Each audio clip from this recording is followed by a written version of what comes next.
بسم اللہ الرحمن الرحیم۔ الصلاۃ والسلام علیک یا رسول اللہ وعلی آلک و اصحابک یا حبیب اللہ۔ ناظرین و سامعین، السلام علیکم ورحمۃ اللہ وبرکاتہ۔ ایک مرتبہ پھر پیش خدمت ہے سوال و جواب کی نشست بعنوان ہم اور آپ علامہ اوکاڑوی کے ساتھ، جس میں آپ اپنے شرعی مسائل کے بارے میں رہنمائی حاصل کر سکیں گے حضرت علامہ مولانا ڈاکٹر کوکب نورانی اوکاڑوی صاحب دامت برکاتہم العالیہ سے۔ آپ ایک عرصہ دراز سے دنیا بھر میں مسلک حق کے حقیقی ترجمان کی حیثیت سے خدمات سر انجام دے رہے ہیں۔ آئیے ہم مل کر انہیں خوش آمدید کہتے ہیں۔ السلام علیکم ورحمۃ اللہ وبرکاتہ۔ وعلیکم السلام، اور تمام ناظرین و سامعین کو بھی السلام علیکم ورحمۃ اللہ وبرکاتہ۔ گزشتہ جمعرات جو گزری، اس دن پاکستان میں رویت ہلال کمیٹی کے اعلان کے مطابق 12ویں شب تھی، شب میلاد۔ یہ نشست نہیں ہوئی، آپ نے لائیو جامع مسجد گلزار حبیب میں جو مرکزی اجتماع ہوا تھا شب میلاد کا، وہ دیکھا سنا ہوگا۔ اگلے دن جمعہ کو یہاں 12 ربیع الاول عقیدت و احترام سے منائی گئی۔ جمعے کے بعد جلوس کا سلسلہ تھا۔ نشتر پارک میں جماعت اہل سنت کی طرف سے اجتماع تھا، میلاد کانفرنس۔ الحمدللہ پورے ملک میں جلوس اور جلسوں کا سلسلہ رہا اور جاری ہے اور رہے گا انشاءاللہ۔ دوستوں سے گزارش کی تھی کہ جلوس کو سیاسی جلوس کی طرح یا دوسری ریلیوں کی طرح غلط چیزوں سے، جن کو ہم خرافات کہتے ہیں، اس سے آلودہ نہ کریں۔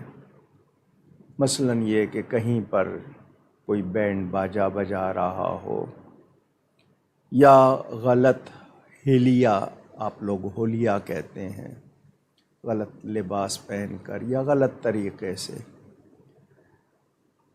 لازمی بات ہے، جلوس نکالتے ہیں، چھٹی ہوتی ہے، سرکاری چھٹی ہوتی ہے، سرکاری عمارتوں پر بھی چراغاں کیا جاتا ہے۔ کچھ لوگ ایسے موقع پر وہی بات کہ جی راستے روک رہے ہیں، کچھ کہہ دیتے ہیں جی فضول خرچی ہو رہی ہے۔ ان باتوں کے لیے پہلے سے عرض کیا تھا، جنہیں خوشی نہیں ہے وہ ایسے اعتراض کرتے ہیں، ان کی عادت ہے، وہ اپنی عادت سے مجبور ہیں شاید۔ کائنات کی سب سے بڑی خوشی میرے پیارے نبی پاک صلی اللہ علیہ وسلم کی تشریف آوری ہے۔ کچھ لوگوں نے اس موقع پر غلط پوسٹر، وال چاکنگ، سوشل میڈیا پہ، انہیں چونکہ پسند نہیں ہے کہ لوگ میلاد شریف منائیں یا خوشی منائیں، تو وہ اعتراضات کرتے ہیں۔ ہزاروں بار جواب دیے ہیں، مگر اس کے باوجود وہ اپنی وہی رٹ لگائے رکھتے ہیں۔ اللہ تعالی معاف کرے۔ اس موقع پر جو افسوسناک بات ہوئی وہ یہ کہ بلوچستان کے شہر مستونگ میں میلاد النبی صلی اللہ علیہ وآلہ وسلم کے جلوس میں دھماکہ ہوا۔ 52 سے زائد افراد لقمہ اجل بن گئے۔ اللہ ان کو مرتبہ شہادت نصیب فرمائے، اس میں علماء بھی، دوسرے بھی۔ جڑاوالا میں حادثہ ہوا تھا، تمام لوگوں نے مذمت کی تھی۔ مذمت کے معنی اس کی برائی کہ یہ غلط ہوا۔ وہ عیسائی تھے، مسیحی برادری جس کو کہا جاتا ہے۔ یہ مستونگ میں جو حادثہ ہوا، کیا وہ انسان نہیں تھے؟ اس پر تو اس طرح کسی نے پریس کانفرنس نہیں کی، ذاتی طور پر حکمران نہیں گئے۔ کیا مطلب ہے؟ مسلمان کا خون اتنا ہی ہلکا ہے کہ اس کا کوئی نوٹس نہ لیا جائے۔ کینیڈا میں ایک سکھ کا قتل ہوا، پوری دنیا میں شور ہے اس کا۔ سفارتکار ایک دوسرے کے واپس کیے جا رہے ہیں، بھیجے جا رہے ہیں۔ خود امریکہ کی طرف سے مطالبہ ہو رہا ہے کہ بھارت تحقیقات میں تعاون کرے۔ ایک شخص کا قتل، سکھ رہنما کہلاتا تھا وہ، سکھوں کا رہنما۔ یہاں علماء چلے جائیں، مسلمان چلے جائیں، میلاد النبی کا دن ہو، اس پر کوئی میڈیا کی طرف سے، حکمرانوں کی طرف سے، عدلیہ کی طرف سے، افواج کی طرف سے، تمام جڑا والے میں تو سبھی پہنچ گئے تھے۔ مسلمان کے لیے وہ درد کیوں نہیں ہے؟ پھر ہنگو میں ہوا، اسی دن عراق میں شادی میں آتش زدگی ہو گئی، ترکی میں انقرہ میں پارلیمنٹ کی عمارت کے باہر دھماکہ ہوا۔ یقیناً جہاں کہیں بھی تخریب کاری ہو اس کی مذمت ہی کی جائے گی، مگر مذمت کے ساتھ ساتھ ان لوگوں کی مرمت بھی تو ہونی چاہیے جو ایسے واقعات کا سبب یا ایسے واقعات کے محرک ہوتے ہیں۔ اللہ تعالی ان تمام لوگوں کو جو میلاد النبی والے دن حادثے میں جاں بحق ہوئے، اہل ایمان، ان کو مرتبہ شہادت عطا فرمائے، ان کے وابستگان کو ان سے محرومی پر صبر عطا کرے۔ لیکن یہ کوئی معمولی بات نہیں ہے، اس کا نوٹس نہ لیا جانا، اس پر چشم پوشی، یہ رویہ اشتعال دلاتا ہے۔ ایسا نہیں ہونا چاہیے۔ ہر مسلمان کا انسانی جان کا احترام ہونا چاہیے، بلا وجہ ناحق کسی کا خون نہیں ہونا چاہیے۔ لیکن اسلامی جمہوریہ پاکستان میں عید میلاد النبی کے 2006 میں نشتر پارک میں ہوا تھا، جس کا زخمی آپ کے سامنے میں خود موجود ہوں، ابھی تک میرے جسم میں بم کے ٹکڑے ہیں، میرا خون بھی بہا، اللہ نے میری جان بچا لی۔ 62 افراد میرے ارد گرد چلے گئے۔ شاید یہی زخم، یہی خون کے چند قطرے بخشش کا سامان بن جائے، لیکن میں اس موقع پر یہی کہوں گا کہ حکمرانوں کا رویہ، کسی ایک شخص پر حملہ کیا جائے، سیاسی شخص ہو، مشینری حرکت میں آتی ہے۔ کسی ایک شخص کے بارے میں رویہ اور اتنے مسلمان دھماکے میں چلے گئے۔ اچھا، طبقاتی تقسیم بھی ہے، کسی اور فرقے سے تعلق ہو تو زیادہ شور ہے۔ اہل سنت کے ساتھ یہ امتیازی سلوک کیوں؟ چیف جسٹس صاحب ذاتی حیثیت سے چلے جاتے جس طرح پہلے گئے تھے، لیکن کچھ یہ رویے جو ہیں یہ تکلیف دہ ہیں۔ اس سے پتہ چلتا ہے کہ معاشرے میں عدل و انصاف نہیں ہے، حقوق کا تحفظ نہیں ہے۔ پریشر گروپس، ان سے حکمران دبتے ہیں۔ اہل سنت چونکہ امن پسند ہیں، شروع سے ان کے معاملے میں رویہ مختلف ہے۔ اللہ تعالیٰ معاف فرمائے۔ مزید گفتگو ہوگی انشاءاللہ، لیکن سوال و جواب شروع کرتے ہیں۔ آپ لوگ اپنے سوالات اسی لائیو اسٹریم کے کامنٹ سیکشن میں لکھ سکتے ہیں۔ اگر آپ کی آئی ڈی اپنے اصل نام کے ساتھ نہیں تو آپ اپنے سوال کے ابتدا میں اپنا نام اور اپنے شہر کا نام لکھ کر بھیج دیجیے، آپ کا سوال شامل کر لیا جائے گا۔ اس کے علاوہ دونوں پیجز کے ان باکس بھی آپ کے پاس موجود ہیں، اکاڑوی فورم کا بھی اور اکاڑوی ڈیجیٹل میڈیا کا بھی۔ اس کے علاوہ آپ کے اسکرین کے دائیں جانب ایک واٹس ایپ نمبر آ رہا ہوگا، آپ اس پر اپنے سوالات بھیج سکتے ہیں دوران نشست۔ ہماری پوری کوشش ہوتی ہے کہ کم سے کم وقت میں زیادہ سے زیادہ سوالات علامہ صاحب تک پہنچائیں۔ آج کا پہلا سوال سید ساجد صاحب کا، اگر نفل وغیرہ کسی کے ایصال ثواب کے لیے پڑھنے ہوں تو اس کی نیت کیا ہوگی؟ بسم اللہ والحمد للہ والصلاة والسلام علی رسول اللہ۔ نفل ایکسٹرا اضافی عبادت کو کہتے ہیں۔ فرض، واجب، سنت مؤکدہ لازمی ہوتے ہیں۔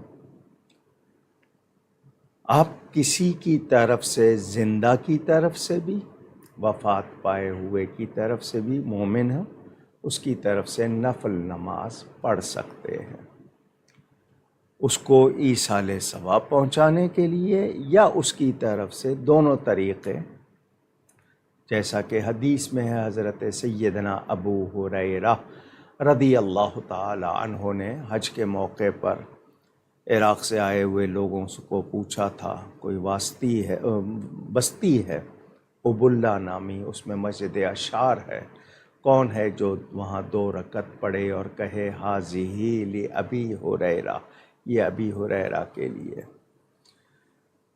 تو نیت اصل میں دل کے پکے ارادے کا نام ہے۔ لفظ کہہ دینا مستحب، پسندیدہ، یعنی اس کو پسند کیا گیا ہے، تو آپ یہ کہہ دیں کہ میں فلاں کو ایصال ثواب کے لیے یہ پڑھ رہا ہوں یا فلاں کی طرف سے پڑھ رہا ہوں۔ یہ لفظ نہ بھی کہیں، نیت ہے آپ کی تب بھی، اور کہہ دیں تو اس طرح آپ کہیں گے کہ 2 رکعت نماز نفل فلاں کے ایصال ثواب کے لیے یا فلاں کی طرف سے ادا کر رہا ہوں، اس طرح آپ وہ نیت کر سکتے ہیں۔ مظہر خان صاحب کا سوال کہ نماز کی رکعت کی ترتیب کس نے اور کیسے بنائی ہے؟ فرض رکعت اللہ کی طرف سے فرض ہیں اور سنت نوافل وتر کیوں پڑھے جاتے ہیں جبکہ بعض مسالک صرف فرض رکعت ہی ادا کرتے ہیں؟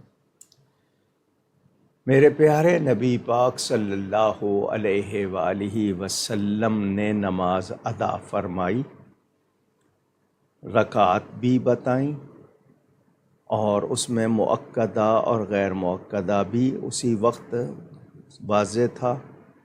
بعض مثلاً فجر کی 2 سنتوں کی بہت زیادہ فضیلت، تو یہ نبی کریم صلی اللہ علیہ وسلم سے چلا آ رہا ہے، بعد میں کسی نے نہیں بنائی ہیں، اور فرما دیا تھا صلو کما رأیتمونی اصلی، جس طرح مجھے پڑھتا ہوا دیکھو ویسے پڑھو۔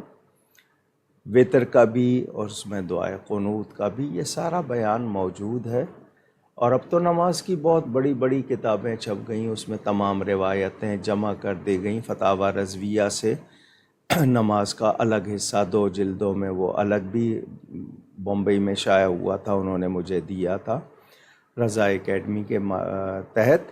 تو یہ تمام باتیں رسول پاک صلی اللہ علیہ وآلہ وسلم سے چلی آ رہی ہیں۔ کچھ نوافل مختلف مواقع پر وہ بزرگوں سے بھی ثابت ہے، لیکن وہ نوافل ہیں۔ لیکن یہ جو جتنی رکعتیں ہیں، 50 نمازیں فرض ہوئی تھیں تو 50 رکعتیں روزانہ کی ہیں۔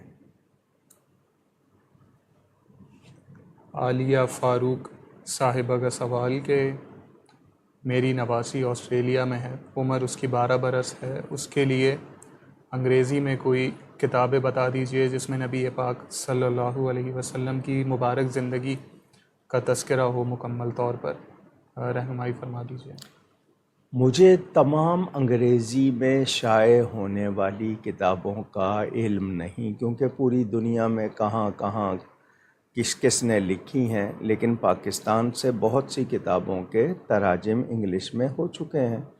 میرے والد صاحب قبلہ کی کتاب ذکر جمیل ہے، یہ میں چاہوں گا کہ ہر مرد و عورت پڑھے، جو بھی پڑھے گا حضور صلی اللہ علیہ وسلم کے بارے میں اس کی محبت، اس کی عقیدت اور زیادہ پختہ ہوگی۔ اس کے علاوہ سیرت نبوی پہ کچھ کتابوں کے یہاں انگلش ٹرانسلیشن ہوئے ہیں، لیکن مجھے فوری طور پر اس وقت ان سب کے نام یاد نہیں ہیں۔ کچھ انڈیا میں ہوئے ہیں، کچھ انگلینڈ میں ہوئے ہیں، کچھ امریکہ میں ہوئے ہیں۔ تو انشاءاللہ اگر ہمیں وہ تمام مل گئے تو پیج پر میں آپ کو دوں گا، وہ اپلوڈ کر دیجیے گا۔ بنت انور صاحبہ کا سوال کہ بالوں پر ڈارک براؤن کلر کرنا کیسا ہے، کیا کیا جا سکتا ہے یا نہیں؟ مرد کے لیے پیور بلیک، جس کو جیٹ بلیک کہتے ہیں، اس میں اختلاف ہے۔ مجاہد کے لیے کوئی اختلاف نہیں ہے، لیکن مرد کے لیے پیور بلیک یعنی سیاہ، خالص سیاہ رنگ کا خضاب یا بال کرنا، اس میں اختلاف ہے۔ عورت کے لیے کسی رنگ کا نہیں ہے، اور مرد کے لیے بھی کالے کے سوا کسی رنگ کا نہیں ہے، لیکن بدنما نہ لگے۔ ایسے وہ جو آج کل کچھ لوگ ہرے اور نیلے بنا لیتے ہیں، وہ ایک عجیب تمسخر کا وہ ہو جاتا ہے۔ تو جو رنگ مناسبت سے ہوں، ملتے جلتے، براؤن کی کتنی شیڈ ہوں گی، گولڈن کی کتنی شیڈ ہوں گی، وہ لگا سکتے ہیں، اور کوشش کریں کہ وہ رنگ جو آپ کی آئی سائٹ کو، بینائی کو خراب نہ کریں۔ آپ کی جلد کو، بعض لوگوں کو الرجی ہوتی ہے امونیا وغیرہ سے، تو احتیاط کریں۔ لیکن میں نے بتا دیا، عورت کے لیے رنگ کی کوئی قید نہیں ہے، مرد کے لیے صرف خالص سیاہ کی وہ اختلافی مسئلہ ہے، زیادہ سے زیادہ مکروہ تحریمی بتایا گیا۔ تو یہ ذہن میں رہے۔ باقی ایسا رنگ نہ لگائیں جو بدنما ہو، کوئی بھی رنگ لگا سکتے ہیں۔ شہزاد علی صاحب کا سوال کہ میت کو اپنے عزیز کی قبر میں دفن کرنے کے بارے میں شریعت کیا کہتی ہے؟ یعنی ایک ہی قبر میں، سوال سے جو بات ظاہر ہو رہی ہے وہ ایک ہی قبر ہو رہی ہے نا، تو ایک ہی قبر میں دو نہیں۔ اگر کہیں ایسی مجبوری ہے، کہیں حادثہ ہو گیا، جگہ نہیں ہے اور وہ ایک جگہ کر دیتے ہیں، وہ وقتی طور پر دوسری بات ہوتی ہے۔ لیکن اگر قبر میں دوسری قبر کو کھول کے اس میں کسی اور کو دفن کرنا، یہ درست نہیں۔ ہاں، قبرستان میں گورکن آج کل کرتے ہیں، جن قبروں کو کوئی پوچھنے نہیں آتا، وہ بعد میں اگر ان کو کچھ اس کے اعضاء ہڈیاں مل جاتی ہیں، وہ صاف کر کے دوسرے کو دفن کر دیتے ہیں۔ اگر قبر خالی ہے، اس میں کوئی اور چیز نہیں ہے، تو اس میں دفنایا جا سکتا ہے، ورنہ نہیں۔ لیکن قبر کو کھولنا نہیں ہے، وہ کھل گئی ہے، اس میں کوئی چیز آثار موجود نہیں ہے، تب۔ ملتان سے محمد صہیب صاحب کے سوالات۔ ان کا پہلا سوال کہ کیا والد اپنی زندگی میں وراثت تقسیم کر سکتا ہے اور اس کا شرعی طریقہ کیا ہوگا؟ باپ اپنی زندگی میں، ماں اپنی زندگی میں وراثت تقسیم کر سکتے ہیں، لیکن اولاد کو زندگی میں مانگنے کی اجازت نہیں ہے کہ نہیں جی ہمارا حصہ دے، ہمیں مانگنے کی اجازت نہیں ہے۔ کوئی بچہ کمزور ہے، مدد چاہتا ہے، وہ اور بات ہے، نہیں جی میرا حصہ مجھے دے دیں، مانگنا نہیں چاہیے۔ لیکن تقسیم کر سکتے ہیں۔ شرعی تقسیم جو ہوتی ہے وراثت کی، وہ وفات کے بعد ہوتی ہے۔ لڑکے کے 2 حصے، لڑکی کا 1 حصہ۔ زندگی میں دیں تو برابر دیں گے، لڑکی لڑکے کو برابر دیں گے۔ کچھ لوگ یہ کہتے ہیں کہ جی شادی پہ خرچ کر دیا، بہن کی شادی پہ، بیٹی کی شادی پہ، وہ ہم نے جو دینا تھا وہ اس کی شادی پہ خرچ کر دیا، اب اس کا کوئی حصہ نہیں ہے۔ وہ آپ نے شادی پہ جو خرچ کیا ہے وہ تحفہ تھا، ہدیہ تھا، لیکن آپ نے اس کا پورا حق جو بنتا ہے وہ دینا ہے۔ آج کل یہ بہت بڑا مسئلہ ہے سندھ میں، تو وہ جس طرح کاروکاری اور ونی اور کیا کیا سلسلے ہیں، بہنوں کو پورا حصہ نہیں دینا یا ان کے ساتھ معاملہ مختلف رکھنا، یہ بیماری ہے ہمارے معاشرے میں۔ تو جو لوگ نہیں دیتے ہیں ان کا دوسری طرح نکلتا ہے، اس کا وبال الگ رہتا ہے، گناہ گار ہونے کا وہ وبال الگ رہتا ہے، پورا نہ دینے کی وجہ سے ان کو اور نقصان برداشت کرنے پڑتے ہیں۔ تو بہنوں بیٹیوں کو ان کا حق دینا چاہیے۔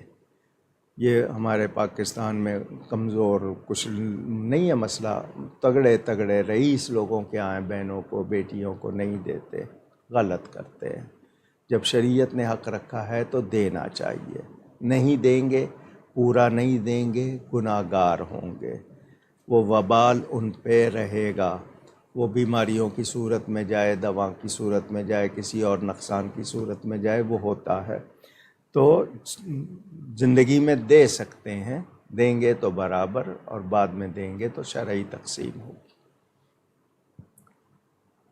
راحیل امین صاحب کا سوال کہ بد مذہب اعتراض کرتے ہیں کہ انگوٹھے چومنے سے نظر تیز ہوتی ہے تو پھر چشمہ کیوں لگایا جاتا ہے؟ کوئی شخص اگر انگوٹھے نہیں چومتا لیکن وہ محبت رکھتے ہوئے اعتراض بھی نہیں کرتا، وہ بہتر ہے یا اس طرح کی باتیں؟ ایک شخص کعبے کو دیکھ رہا ہے، اللہ کا نام جب بھی آئے وہ مثال کے طور پر اپنی آنکھوں پہ ہاتھ پھیر لے، اس وقت کیا کہیں گے؟ یہ اعتراض کرنا اس بات کی علامت ہے کہ آپ کو یہ کام پسند نہیں ہے، آپ کو کوئی مجبور نہیں کر رہا۔ یہ حضرت آدم کی سنت ہے، یہ حضرت ابو بکر کی سنت ہے، اور حدیثیں موجود ہیں، واضح طور پر موجود ہیں۔ حضور نے فرمایا جس نے میرے دوست خلیل کا لفظ فرمایا حضرت ابو بکر کے لیے، جو اس طرح کرے گا اس کی آنکھیں نہیں دکھیں گی۔ لیکن یہ کہ وہ اس کے باوجود کوئی غلط کام کر رہا ہے، کوئی اور چیز کر رہا ہے، تو اس کو بھی تو پیش نظر رکھیں۔ اب ایک شخص قرآن کو چوم رہا ہے مگر انہی ہونٹوں سے وہ غلط کام کر رہا ہے، کوئی غلط چیز کھا رہا ہے، تو اب کیا کہیں گے؟ قرآن چومنے کا فائدہ نہیں، لیکن اس نے غلط کام کیا تو اس برکت کو ضائع کر دیا۔ تو اعتراض کرنے والے احتیاط کریں۔ یہ نبی پاک صلی اللہ علیہ وسلم کا نام چومنا بہت بڑی سعادت ہے۔ باقی وہ لوگ جو نہیں چومنا چاہتے ان کو کوئی مجبور نہیں کرتا، وہ اور 50 چیزیں چومیں، ان کا دل چاہے، ان کو صرف حضور کے نام سے ہی چڑھ ہے تو نہ چومیں، لیکن اعتراض اس طرح کے نہ کریں۔ ان کا اگلا سوال کہ گزشتہ کچھ سالوں سے جلوسوں میں جو کچھ ہو رہا ہے میلاد النبی صلی اللہ علیہ وسلم کے جلوسوں میں، کیا اس سب کو دیکھتے ہوئے قانونی اداروں سے مدد مانگنی چاہیے کہ وہ اس پر پابندی لگائیں؟ ہم لوگ ابھی میں نے شروع میں پروگرام کے شروع میں گفتگو کرتے ہوئے کہا کہ کوئی اگر غلط کام کرتا ہے تو یقیناً اس کو کسی طرح اس کی حوصلہ افزائی نہیں کی جائے گی، اس کو روکا جائے گا۔ علماء تعلیم دیتے ہیں، اب بیچ میں کوئی تیسرا آدمی آ گیا صرف جلوس کو بدنام کرنے کے لیے، تب آپ کیا کہیں گے؟ ہو سکتا ہے خواہ لوگ جاتے ہوں ایسی حرکتیں کرتے ہوں کہ ان کا جلوس بدنام ہو، اور وہ محبت والے غلط کام نہیں کرتے، لیکن اگر کوئی کرتا ہے تو اس کو روکا جائے گا۔ باقی یہ کہ قانونی طور پر مدد، مجھے بتائیں کتنے قانون بنے ہوئے ہیں پاکستان میں، ان پہ کتنا عمل ہو رہا ہے؟ خود قانون بنانے والے کتنا عمل کر رہے ہیں؟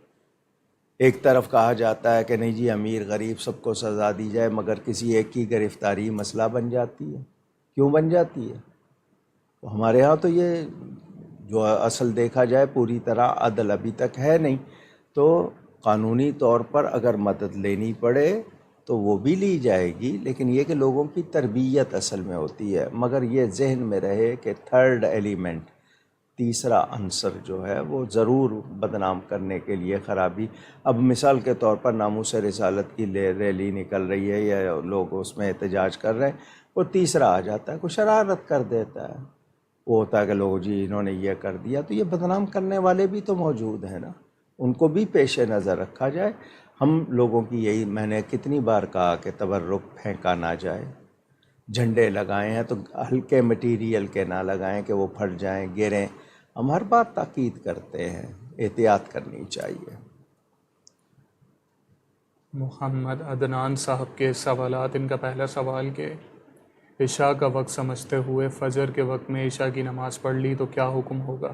آپ نے عشاء کی نماز کیوں نہیں پڑھی؟ نیند آ گئی تھی، آپ سو گئے تھے، سوتے وقت آپ نے کہا کہ نہیں اٹھنا ہو جائے گا پڑھ لیں گے، تو اب آپ وہ قضا پڑھ رہے ہیں۔ آپ نے فجر سے پہلے اپنی عشاء پڑھ لی تو وہ قضا ہو گئی آپ کی، کیونکہ وقت گزر چکا۔ صبح صادق سے پہلے وقت تھا، آپ نے وہ گزار دیا۔ سحری کے وقت سے پہلے آپ پڑھ لیتے، آپ نے نہیں پڑھی تو اب آپ پڑھیں گے تو قضا پڑھیں گے۔ اور اگر آپ فجر کی نماز کے بعد پڑھنا چاہتے ہیں تو بہتر ہے کہ سورج نکلنے کے بعد پڑھیں، مگر جو فرض ہے قضا وہ آپ پڑھ سکتے ہیں، اور اس میں وتر 2 چیزیں آپ نے قضا کرنی ہیں۔ کیا شیطان پہلے معلم الملکوت تھا، یعنی فرشتوں کا استاد تھا؟ کیا ایسی کوئی روایت موجود ہے؟ وہ خود کو سمجھتا تھا نہیں، فرشتوں کے سامنے درس بیان کرتا تھا، خود کو معلم الملکوت سمجھتا تھا نہیں۔ عورتوں کا بلند آواز سے تلاوت کرنا، نعت پڑھنا اور بیان کرنا کیسا ہے، جبکہ وہاں ساری خواتین ہی ہوں؟ آواز غیر محرم تک نہ جائے، مردوں تک نہ جائے، لیکن یہ ہے کہ کوئی گزرتے ہوئے کسی نے سن لی وہ اور بات ہے، لیکن ان کا اہتمام ہے بند کمرے میں کر رہے ہیں، ہال میں کر رہے ہیں، صرف خواتین کا اجتماع ہے، مرد نہیں ہے تو پڑھ سکتی ہیں، مگر اب تو ٹی وی پہ آ کے پڑھ رہی ہیں، ریڈیو پہ آ کے پڑھ رہی ہیں، اور باقاعدہ ان کو بلایا جا رہا ہے جلسوں میں، اور سوشل میڈیا پہ آ رہے ہیں جی UK ٹور، USA ٹور، وہ اشتہار دے رہے ہیں، کانٹیکٹ کا وہ لکھ رہے ہیں، تو یہ تو کوئی یہ نہیں کہے گا کہ اس طرح کرنے سے جائز ہو جائے گا۔ تو عورت کی آواز بھی عورت یعنی چھپانے کی ہے، تو اس میں کوئی ایسی بات دینی مسئلہ بیان کر رہی ہے، نعت پڑھ رہی ہے، تلاوت منع نہیں ہے، مگر اب کوئی مسئلہ پوچھنے کے لیے مفتی آیا ہے تو وہ بات کر سکتے ہیں، اس طرح ٹیلی فون پہ بھی ہو سکتی ہے، لیکن کسی کی رہنمائی ہو سکتی ہے، مگر یہ جس طرح ہو رہا ہے آج کل، اس کو ہم شرعاً درست نہیں کہہ سکتے۔ محفل میلاد کی منت ماننا کیسا ہے؟ کسی بھی جائز کام کی کہ میرا جائز کام ہو جائے، میں محفل سجاؤں گی، تو وہ چونکہ جائز کام ہے، جائز کی منت مانی جائے، لیکن یہ کہ اس میں احتیاط کریں، اپنے لیے ایسا نہ کریں کہ آپ کو بعد میں بھاری لگے، تو کسی بھی جائز کام کے لیے آپ مان سکتے ہیں۔ کیا صرف علم حاصل کرنے سے بھی علم کی فضیلت یا برکات حاصل ہوں گی، یا پھر جب اس پر عمل کیا جائے گا صرف اسی وقت حاصل ہوں گی؟ جاننا، ہمیں کچھ باتوں کا جاننا ضروری ہے، حرام حلال کا پتہ چاہیے، کفر ایمان کا پتہ چاہیے، ضروریات دین معلوم ہونی چاہیے، عمل کرنا، اس علم سے فائدہ اٹھانا، تو جس علم پر آپ عمل نہیں کرتے اس سے آپ فائدہ نہیں اٹھا رہے، تو وہ ایسا ہی ہو جائے گا نا، بے ثمر، آپ نے جو اس سے فائدہ اٹھانا تھا وہ نہیں اٹھایا، لیکن جو باتیں جاننا ہے وہ ضروری ہے، علم جاننے کو ہی کہتے ہیں، جن کا جاننا ضروری ہے وہ جانیں، اور باقی جو ہدایات ہیں، ارشادات ہیں، ان پہ عمل کریں گے تو کہ پھل کس کو لگتا ہے؟ شاخوں کو لگتا ہے، ایمان آپ کی بنیاد ہے، جڑ ہے، اور باقی یہ آپ کے اعمال شاخیں ہیں، تو پھل شاخوں کو ہی لگتا ہے، تو اگر آپ نہیں کریں گے تو بے ثمر رہیں گے۔ عائشہ نور صاحبہ کا سوال کہ کہا جاتا ہے کہ میت کو کسی عزیز کا انتظار ہو بوقت موت تو اس کی آنکھیں کھلی رہ جاتی ہیں، کیا اس بات میں کوئی حقیقت ہے شرعی طور پر؟ نہیں، ایسا کچھ نہیں ہے، بعض مرتبہ آنکھیں غسل دینے کے بعد بھی بند نہیں ہوتی ہیں، کچھ ہوتا ہے، کچھ لوگوں کی کھلی رہتی ہیں، تھوڑی بہت وہ معمولی سی، پوری طرح بند نہیں ہوتی ہیں، لیکن انتظار کے لیے کھلی رہنا اس وقت تک تو ہو سکتا ہے، لیکن ان کو بند کر دیا جاتا ہے۔ بعض اللہ والوں کی بعد میں کھلنے کے واقعات بھی ہیں، ان سے کچھ کہا گیا وہ آنکھیں کھولنے کے واقعات بھی ہیں ایسے، تو لیکن یہ کہ یہ جو بات انہوں نے کی ہے شرعاً اس کی کوئی ایسی بات نہیں ہے، ہاں کسی کے تجربے میں آئی ہو تو اس نے کہہ دیا ہوگا۔ محبہ ماکدہ صاحبہ کا سوال کہ حضرت بلال کے حوالے سے جو یہ واقعہ منسوب ہے کہ انہوں نے اذان نہیں دی تو سورج طلوع نہ ہوا، تو کیا یہ واقعہ درست ہے؟ نہیں، اس کی کوئی اصل نہیں ہے، یہ قوالی میں کسی نے کہہ دیا ہے، حضرت سیدنا بلال ان سے حشر میں اذان کہلوائی جائے گی نبی پاک کے ذکر کے لیے، لیکن یہ ایسی بات نہیں کہ انہوں نے اذان نہیں دی تو صبح ہی نہیں ہوئی، یہ واقعہ شرعاً اس کا کوئی ثبوت اصل میں نہیں ہے۔ طٰہٰ صدیقی صاحب کا سوال کہ گھروں میں شیر یا ایسے خطرناک جانور پالنا کیسا ہے جو ممکنہ طور پر آپ کو شدید نقصان پہنچا سکتے ہیں؟ ایک غیر ملکی خبر رساں ایجنسی کی رپورٹ کے مطابق کراچی میں 300 سے زائد ایسے گھر ہیں جہاں لوگوں نے اپنے شوق کی وجہ سے شیر پالے ہوئے ہیں۔ بھگت لیں گے، بھئی غلط چیز سے دوستی رکھنا، حضرت مولانا روم رحمۃ اللہ علیہ نے لکھا ہے کہ ایک شخص کو ریچھ سے تعلق ہو گیا تھا، بالآخر وہی اس کی موت کا سبب بن گیا۔ تو غلط ہے۔ پالتو جانور، بکریاں پالو، برکت ہوتی ہے۔ مرغیاں پال لیتے ہیں لوگ، انڈے بھی ہیں، چوزے ہیں آگے، ان کے کھانے کا بھی ان کو سلسلہ رہتا ہے۔ پالتو جانور کی حد تک درست ہے، باقی کوئی بھی جانور پالنا غلط ہے اور اس کے نقصان ہی ہوتے ہیں۔ مظفر صابر صاحب کا سوال کہ ارطغرل ڈرامے میں ایک کردار دکھایا گیا تھا شیخ ابن العربی کے نام سے، وضاحت فرما دیجئے کہ وہ در حقیقت کون تھے؟ میں نے وہ ڈرامہ نہیں دیکھا، مجھے نہیں پتہ۔ جو شیخ اکبر محی الدین ابن عربی رضی اللہ تعالیٰ عنہ، یہ غوث پاک کے، ہم ان کو روحانی اولاد سمجھتے ہیں۔ ان کے والد غوث پاک کے پاس گئے تھے تو غوث پاک نے فرمایا میری پشت میں جو بچہ تھا میں نے تمہیں دیا۔ یہ واقعہ ملتا ہے۔ تو وہ بہت بڑے عالم، ان کی کتاب الدولۃ المکیہ اور فصوص الحکم، فتوحات مکیہ، وہ ان کی کتابیں ہیں۔ بہت بڑے عالم، بہت بڑے شیخ، بزرگ تھے۔ دمشق میں ان کا مزار شریف ہے، مجھے حاضری کی سعادت بھی ملی۔ اگر وہی مراد ہیں تو وہ بہت بڑے عالم اور ولی اللہ تھے، لیکن چونکہ میں نے ڈرامہ دیکھا نہیں، نہ میں ڈرامہ کرتا ہوں نہ دیکھتا ہوں، اس لیے مجھے پتہ نہیں۔ اور ان کے سوال کا دوسرا حصہ یہ کہ کیا ارطغرل یا عثمان غازی نامی مجاہدین سے ان کی ملاقات ثابت ہے؟ مجھے چونکہ اتنا وہ نہیں معلوم، لیکن ہو سکتا ہے اس زمانے میں اگر وہ ہوئے ارطغرل اور عثمان غازی کا تذکرہ، ان کے مزارات موجود ہیں ترکی میں۔ وہ جو سلسلہ ہے مجاہدین تھے، تو اگر وہ دور وہی ہے تو یقیناً ہوگا اس کا۔ اب یا میں نے اس پہ کبھی ریسرچ بھی نہیں کی کہ بھئی وہ ان کا وہی دور تھا یا نہیں تھا، لیکن وہ معلوم ہو سکتا ہے۔ آپ اتنی بات تو آپ کو مفتی گوگل بھی بتا دے گا۔ فروا انصاری صاحبہ کا سوال کہ میں نے اپنے ارادوں کے ٹوٹنے سے اپنے رب کو پہچانا، اس کا کیا مفہوم ہے؟ یہ مولا کائنات حضرت علی کرم اللہ تعالی وجہ الکریم کا قول مشہور ہے، عرفت ربی بفسق العزائم، کہ میں نے اپنے ارادوں کے ٹوٹنے سے اپنے رب کو پہچانا کہ کون ہے جو میرے ارادے توڑ دیتا ہے۔ میں اپنی طرف سے پکا ارادہ کرتا ہوں مگر وہ ٹوٹ جاتا ہے، تو کوئی قوت ہے۔ تو یہ بہت گہری بات ہے، سمجھنے کے لیے اگر کوئی اس پہ غور کرتا تو اشش کرتا، لیکن یہ کہ ان کے ذہن میں نہیں آیا۔ تو یہی بات بتائی ہے کہ اللہ تعالیٰ قادر و قدیر ہے۔ ہماری بہت سی قوتیں مل کر بھی اللہ تعالیٰ کی مشیت اور اس کے ارادے کے تحت ہیں، یعنی کوئی ایسا کام نہیں ہو سکتا۔ تو یہ سمجھے کہ بندہ نہیں جی میں نے یہ طے کر لیا، آپ نے لقمہ لے کے منہ میں جا رہے ہیں، نہیں، اگر آپ کے نصیب کا ہوگا وہ نہیں پہنچے گا۔ آپ کا پورا ارادہ ہے منہ میں ڈالنے کا، لیکن وہ آپ کے نصیب میں نہیں ہے تو نہیں پہنچے گا۔ کسی نے بتایا تھا کہ وہ کسی شخص کے ناک میں کوئی چاول کا ٹکڑا یا کچھ کہیں پھنس گیا تھا، بہت کوشش کی نہیں نکلا، اتفاق سے وہ طواف کر رہا تھا تو وہاں گرمی کی وجہ سے اس کو چھینک آئی، تو وہ چاول کا ٹکڑا زمین پہ گرا اور وہاں ایک پرندے نے فوراً وہ لے لیا چونکہ اس کے نصیب میں تھا۔ تو یہ اس چیز کو سمجھیں، یہ مراد ہے کہ اللہ تعالی ہے، اس کو یقین دلانے کے لیے کہ اللہ ہے۔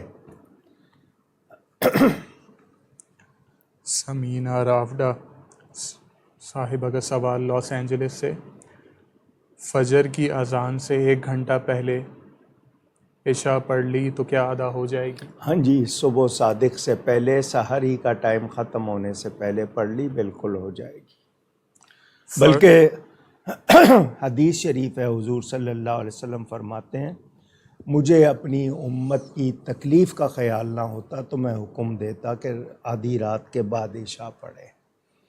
تو سحری سے پہلے پڑھ لیں گے، ہو جائے گی۔ ان کا اگلا سوال کہ فرض اور سنت کی رکعت میں سورہ فاتحہ کے بعد کون سی سورہ پڑھنا افضل ہے، اور ترتیب کے ساتھ سورت بتا دیجیے۔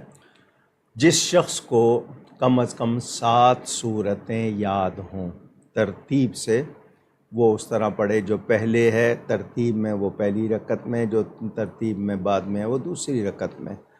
اور اگر اس کو الگ الگ صورتیں یاد ہیں تو ترتیب میں جو پہلی ہے وہ پڑھے گا، اور اس کے بعد اگر دوسری نہیں پڑھ رہا تیسری تو ایسا نہیں کرے گا 2 صورتیں چھوڑ کے۔ لیکن جس کو قرآن یاد ہے کہیں سے بھی پڑھے گا وہ 3 آیتیں کم از کم پڑھ لے، یا 3 آیتوں کے برابر ایک بڑی آیت پڑھ لے تو فقرؤ ما تیسر من القرآن قرآن میں ہے، تو جو آپ کو یاد ہو وہ آپ پڑھیں، یاد نہیں ہے تو یاد کریں، جتنا زیادہ پڑھیں گے اتنا زیادہ ثواب ہوگا۔ ورنہ اگر کوئی صرف قل هو اللہ سے پڑھتا ہے اور اس کو دوسری صورت یاد نہیں تو نماز ہو جائے گی، لیکن کوشش کرے کہ یاد کرے اور زیادہ قرآن پڑھے۔ اسرار علی صاحب کا سوال کہ منت اصحاب بدر کے حوالے سے بتا دیجئے کہ اگر متعدد مرادیں ہوں تو کیا ان سب مرادوں کے لیے ایک منت کافی ہوگی یا ہر مراد کے لیے الگ الگ منت ماننی ہوگی؟ اصل تو یہی ہے کہ ایک کام کے لیے ایک، لیکن یہ ہے کہ اس کے پاس گنجائش نہیں ہے تو یا اللہ میرے یہ کام ہو جائیں تو میں دوں گا۔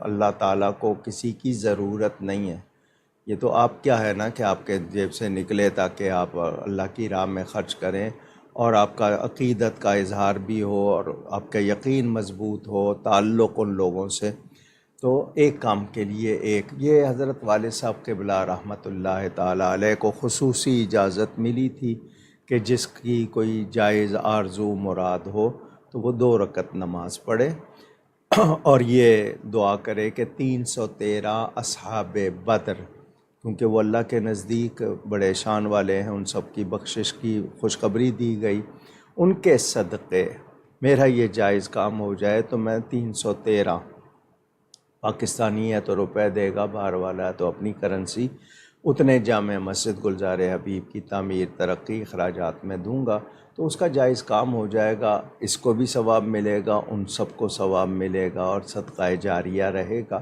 تو یہ طریقہ، تو ایک کام کے لیے ایک، لیکن نہیں کر سکتا ہے تو اللہ تعالیٰ پورا کرنے والا ہے۔ ثنا سعید صاحبہ کا سوال کہ عوام جب علماء سے سنی ہوئی باتوں کو آگے پہنچاتے ہیں تو بعض لوگ اعتراض کرتے ہیں کہ چاہے علماء سے ہی کیوں نہ سنا ہو، مگر جب تک خود تحقیق نہ کر لو اس وقت تک بات آگے نہ پہنچاؤ، کیونکہ حدیث شریف میں آیا ہے کہ آدمی کے جھوٹا ہونے کے لیے یہی کافی ہے کہ وہ ہر سنی سنائی بات کو بغیر تحقیق آگے پہنچا دے۔ یہ باتیں معاملات کے لیے ہے، دین کی سچی بات کسی صحیح عالم سے سنی ہے تو کیوں نہیں پہنچائی جائے گی؟ کتابوں میں لکھی ہوئی ہے، مستند کتابوں میں، تو وہ نہیں پہنچائی جائے گی کیا؟ یہ جو بات ہے نا کہ سنی سنائی بات بغیر تحقیق کے آگے کر دینا، یہ معاملات آپ کے جو ہوتے ہیں آپس کے، یا خبر آئی آپ کو کسی نے ایسے ہی سنا دی اور آپ نے بغیر تحقیق کے آگے پہنچا دی ہے، اس کے بارے میں ہے۔ دین کی سچی بات، صحیح بات، وہ تو حکم ہے بلغوا ولو انی آیا، پہنچاؤ بھلے سے وہ ایک آیت ہی ہو۔ تو جو صحیح بات صحیح عالم سے صحیح یاد ہے وہ ضرور پہنچائی جائے گی، اس کے لیے یہ ایسا نہیں ہے۔ اکبر حسین صاحب کا سوال کہ میں نے یوٹیوب پر ایک ویڈیو دیکھی تھی جس میں چند مستشرقین ایک پروگرام میں اسلام پر تنقید کرتے ہوئے یہ کہہ رہے تھے کہ صرف معجزات ہی نہیں، اسلام کی دیگر باتیں بھی جو کتابوں میں بیان کی گئی ہیں انہیں یقینی طور پر صحیح نہیں کہا جا سکتا کیونکہ ان میں سے اکثر عقلاً محال ہیں۔ پھر انہوں نے حضرت ام معبد کہ حضور صلی اللہ علیہ وسلم کے حلیہ مبارک پر لکھے ہوئے کلام کی صحت پر سوال اٹھاتے ہوئے یہ کہا کہ یہ کیسے ممکن ہے کہ ایک دیہاتی عورت چند ہی ساعتوں میں ایک ایسا کلام کہہ دے جو کہ فصاحت و بلاغت کا شاہکار ہو اور جسے اس وقت کے فصحاء کے لیے بھی اتنے کم وقت میں ترتیب دینا ناممکن ہو؟ رہنمائی فرما دیجیے۔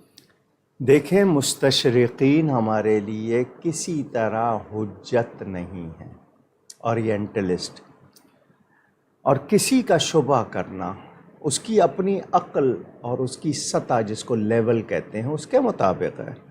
اللہ کی عطا کے منکر ہیں کیا؟ نبی کریم صلی اللہ علیہ وآلہ وسلم کے سامنے کتنے دیہاتی آئے، باتیں کی حضور نے فرمایا کسی نے فقیہ دیکھنا ہو، فقیہ کا مطلب بہت سمجھدار، تو اس کو دیکھ لو، ہے تو یہ ان پڑھ مگر بات بڑی پتے کی کر گیا۔ تو اللہ تعالیٰ کی عطا، کتنے لوگ ہیں بچوں کے بارے میں آ رہی ہیں خبریں کہاں کہاں، اتنے ذہین، ان کا آئی کیو لیول کتنا ہائی ہے، تو یہ اللہ کی عطا ہے۔ مستشرقین کے اعتراض پر کوئی بات نہیں کی جا سکتی، ان کو اس بات کی ہوا نہیں لگی، وہ کیا جانے، لیکن آج سائنس ان کو ثابت کر کے دے رہی ہے وہ چیزیں۔ مستشرقین جو اعتراض کرتے ہیں نبی پاک صلی اللہ علیہ وسلم کے معجزات پر یا ان کی دوسری باتوں پر، وہ سائنس آج ان کو بتا رہی ہے، اس وقت وہ نہیں بولتے، خود ان کے ہاں کوئی ایسی چیزیں ہو جائیں وہ نہیں بولتے، صرف چونکہ اسلاموفوبیا ان کو اعتراض کرنا ہے وہ اعتراض کرتے ہیں۔ ورنہ مجھے بتائیں کتنے حقائق آج سائنس نے اور خود دنیا کی انسانی آبادی نے جو ثابت کی ہیں، اس کے بارے میں کیا کہیں گے وہ؟ تو یہ ان کی بات کوئی ہمارے لیے حجت بھی نہیں ہے، وہ اتھارٹی بھی نہیں ہے، اوتھینٹسٹی بھی نہیں ہے اس کی کوئی، کہ اس کی ہم کہیں کہ اس بات کا کوئی معیار ہے، ضروری نہیں۔ بلکہ کتنے مستشرقین ہیں جنہوں نے سیکھا، جو پیکتال ہے ترجمہ کیا اس نے قرآن کا، مسلمان ہو گیا۔ اسی طرح اور کتنے واقعات ہیں جو انہوں نے پڑھا اور آج بھی ہو رہے ہیں، کتنے واقعات ان مستشرقین کے علاوہ غیروں کے موجود ہیں۔ تو ان کی بات میں آنے کی ضرورت نہیں، وہ جب جانتے نہیں، وہ اس راہ کے شناور نہیں ہیں، جاننے والے نہیں ہیں، تو ان کی کیا بات کی جائے۔ ڈاکٹر اگر کہے نا تو مان لیتے ہیں کہ جو شخص ڈاکٹر نہیں ہے اس کو کہتے ہیں تمہیں کیا پتہ، تو ہم بھی انہیں کہیں گے تمہیں روحانیت کا کیا پتہ، معجزات اور کرامات کا کیا پتہ، یہ اللہ کی عطا ہے۔ اور کسی سے بھی کوئی چیز ایسی ہو رہی ہے تو آپ کو عرب کے اس معاشرے کا پتہ ہے، وہاں جب میلے لگتے تھے لوگوں کی زبان دانی، وہ اپنے آپ کو فصیح کہتے تھے، دوسروں کو عجمی کہتے تھے، گونگے کے ہمارے سامنے بول نہیں سکتے، تو وہاں کیسے کیسے لوگ تھے۔ تو وہ ان کو چونکہ نبی کی تعریف پسند نہیں ہے، لہٰذا انہوں نے کہہ دیا۔ اب ان کی عقل میں محال ہے نا، ویسے تو محال نہیں ہے نا، ان کی عقل کے نزدیک یہ احتمالات ان کے ذاتی ہیں۔ جنید آفریدی صاحب کا سوال کہ میرٹل ریپ کے بارے میں اسلام کیا کہتا ہے اور اس کی کیا شرعی حیثیت ہے؟ میں پہلے اس ٹرم، یہ جو لفظ آپ نے کہا میں نہیں دہرا رہا ہوں، یہ جو ٹرم انہوں نے بنائی ہے یہ انتہائی، یعنی میں ان سے کہوں گا کہ ضد کی وجہ سے یا نہ جاننے کی وجہ سے، اور یا پھر ان کے نزدیک میں یہ کہوں گا کہ شدید قسم کی انہوں نے یہ بات کی ہے۔ بیوی جس کو ہم کہتے ہیں، اصل لفظ بی بی تھا، بیوی بنا دیا، زوجہ، وائف جس کو آپ کہتے ہیں۔ اسلام نے مرد پر عورت کے، عورت پر مرد کے حقوق رکھے ہیں، رائٹس۔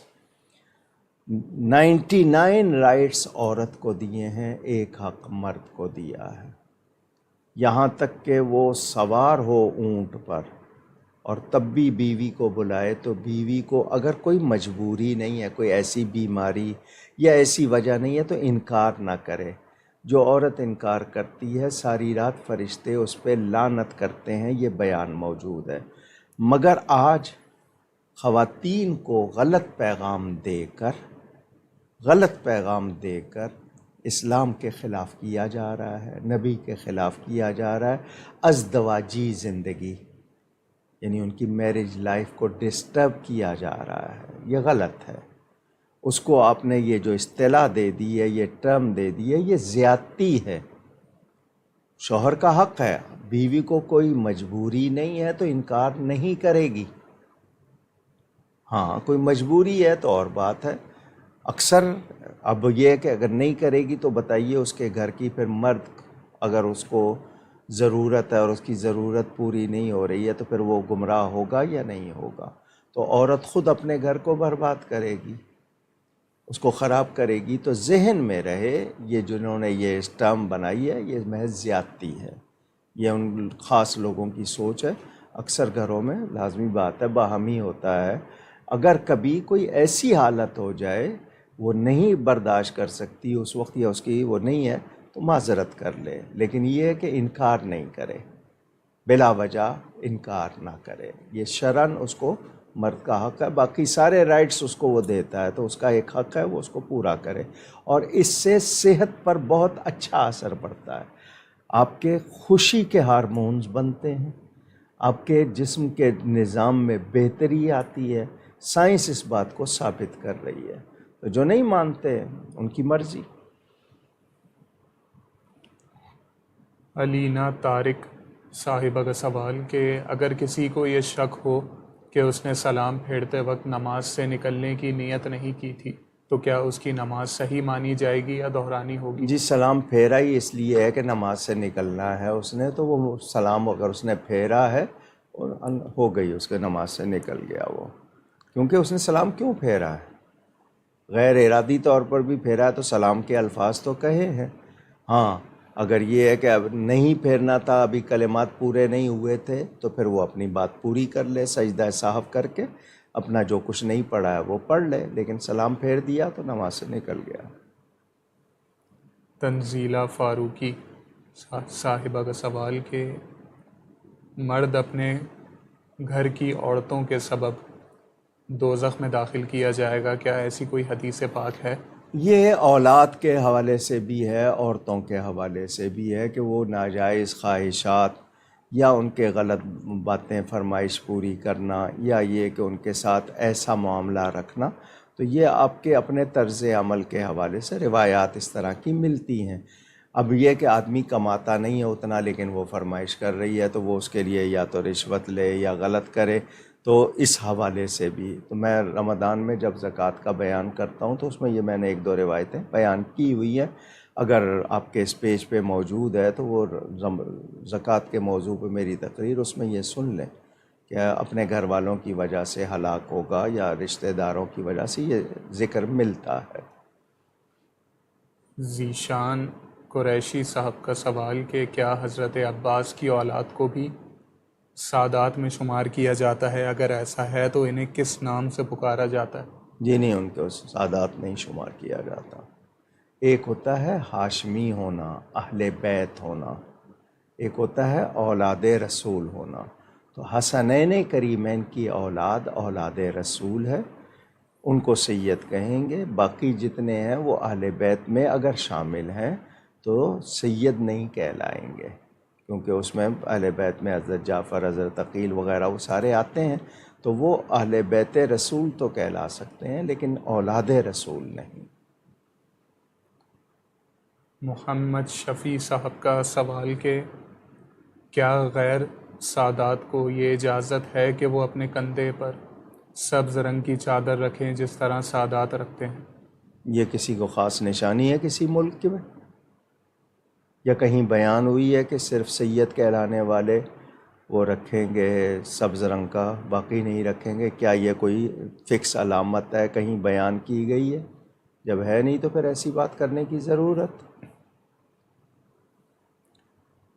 اشر چودھری صاحب کا سوال کیا ایسی شرٹ میں نماز ہو جائے گی جس میں چیتے کی ایک چھوٹی سی تصویر بنی ہوئی ہو لیکن آنکھیں اور چہرہ واضح نہ ہو؟ یہ سازش، ہمارے ہاں ایک لفظ کہا جاتا ہے نا سازش، یہ مسلمانوں کو نماز ہلکا سمجھنا، نماز کو ہلکا سمجھیں تو بات کفر تک چلی جاتی ہے. ایسا لباس، اب تنگ پتلونیں، ٹائٹس جن کو آپ کہتے ہیں عورتوں کو مردوں کو پہنائی جا رہی، ٹی شرٹس ان پہ پورے پورے اشتہار بنے ہوئے، غلط جملے لکھے ہوئے، اور آپ کے ویسٹ کوٹ یا کارڈیگن سویٹرز پر جانور کی اکثر وہ لوگ پہن لیتے ہیں کسی برانڈ کی. آپ کے یہاں برانڈ کا بہت سے وہ ہوتا ہے کہ برانڈڈ چیز پہنی ہے، بھلے وہ نقلی بنی ہو، کاپی ہو، تو یہ غلط ہے، نہیں کرنا چاہیے ایسا. لیکن یہ کہ شکل واضح نہیں ہے بہت ایسی، لیکن وہ لگ رہا ہے جانور ہے، تب بھی تو اعتراض تو ہوگا نا. تو ایک تو ٹی شرٹ میں پہننا، تو اگر مجبوری ہے، یونیفارم ہے، کہیں کی وردی ہے اور اس میں نماز کا وقت آ گیا اس کے پاس نہیں ہے تو وہ اور بات ہے، لیکن خاص طور پہ ٹی شرٹ میں جا کے نماز پڑھنا یہ غلط بات ہے، نہیں کرنا چاہیے. حذیفہ شیخ صاحب کا سوال کہ نبی پاک صلی اللہ علیہ وسلم کے نانا اور نانی کا اسم گرامی کیا تھا اور ان کا تذکرہ کس کتاب میں ملتا ہے؟ جی متعدد سیرت کی ہر کتاب میں ذکر موجود ہے۔ نبی پاک صلی اللہ علیہ وسلم کی والدہ ماجدہ کا نام سیدہ آمینہ بنت وہب، آ گیا نا نانا کا نام؟ تو عرب میں یہ رواج تھا، باپ کا نام ساتھ لیتے تھے۔ اب ہمارے ہاں شوہر کا ذکر کرنے لگ گئے لوگ، ورنہ باپ کا نام ہی لیا جاتا ہے۔ تو اس کے علاوہ ان کی اہلیہ کا کیا نام تھا، یہ خاندان رسول، چھوٹی سی ایک کتاب ہے، اس کے علاوہ بڑی کتابیں ہیں، اور جتنی سیرت کی کتابیں ہیں ان سب میں یہ ذکر ملتا ہے۔ لاس اینجلس سے سمینہ راوڈا صاحبہ کا سوال کہ منہ مبارک کی زیارت اور منہ مبارک پر بادل کے سائے کے حوالے سے کسی بد مذہب نے مجھ سے اعتراض کیا، کیا بد مذہبوں سے الجھنا چاہیے یا پھر بچیں؟